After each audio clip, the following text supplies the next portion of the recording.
I'm Michael Lee Johnson, poet from Itasca, Illinois. I'm here tonight to read just a few poems. Lily, lonely trailer prostitute. Print your face with cosmetic smiles. Toss your breast around with synthetic plastic. Don't leak single secrets to strangers.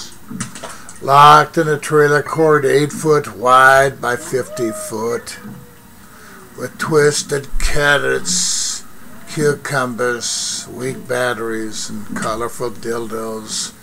You've even given them names: Adams, Pleasure Skin, Big Ben on the Rise, Rasputin, the Mad Monk. Oh, no. Your legs hang with the signed signatures of Playboys and Drifters, Inc. The lot rent went up against this year. Paint your face with cosmetic smiles.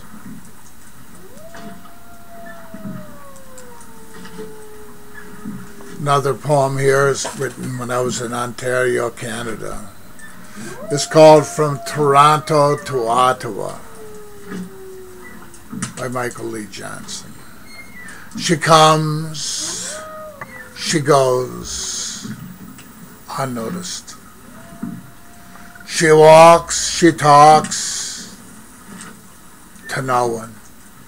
Her night is the long city street, sheltered and protected by neon.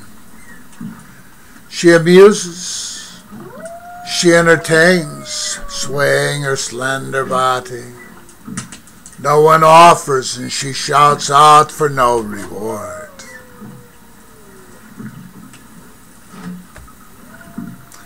Coffee Time, Fuller's Restaurant, Edmonton, Alberta. This goes all the way back to 1980 when I was living in Canada as a Vietnam War resistor. Coffee Time, Fuller's Restaurant, June 29th, 1983, o'clock a.m. And I'm getting older by the minute. Thinking about it makes me tired. Outside traffic crawls slowly over slippery pavement like inebriated turtles.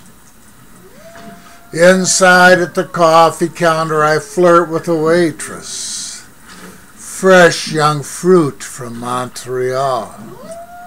She insists on calling me Vincent Price and speaking French in Alberta. I'm trying to read Periods of the Moon by Irving Layton, selecting the human condition, repetition, and insomnia as my main themes. Next to me, a street gypsy drooping over the counter beside me, pulling scraps of dog-eared, aged newspapers from a doggy bag. She stares squint-eyed at a picture of John F. Kennedy. For 2 hours, manages to laugh an incredible 29, 30 times 31. Counting makes me tired, makes me notice of this gypsy and disapprove. Another poem that dates all the way back to 1968, believe it or not, just 3 years before I wrote my first poem. It's called Sandy. It was for my first wife. Sandy, I have seen your eyes roam over me so many times, I don't even bother to feel them anymore. One can speak with the eyes, you know, and you've been silent for so long. It doesn't even hurt anymore to see you staring at me and not uttering a word.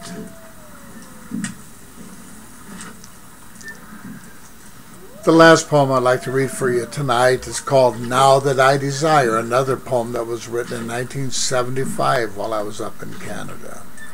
Often wrote poems sitting in restaurants, like it used to be called Fuller's Restaurant on, let's see if I can remember. I can't remember. Fuller's Restaurant. Oh, on Jasper Avenue. Now that I desire to be close to you, like to an occupant sharing a single bed, sensing the warmth of your sweating shoulders, hungering for your flesh like a wild wolf, leaning over empty carcass. You're searching unexplored cliffs, climbing dangerous mountaintops, capturing bumblebees and broken beer bottles for biology class, pleasing plants parachuting from clouds for fun. In clouds, you're closer to life, nonsense, a princess of absurdity, collector of dreams and silent sounds. In clouds, you build your own fantasy, share it with select celebrities. But till this captive discovers a cure for caring, a way of rescuing insatiable insanity, or lives long enough to be patient and longing for you, you must be vigilant. For with time, snow will surely blanket this warm desire. It's been pleasant sharing these poems with you tonight. Michael Lee Johnson, Itasca, Illinois.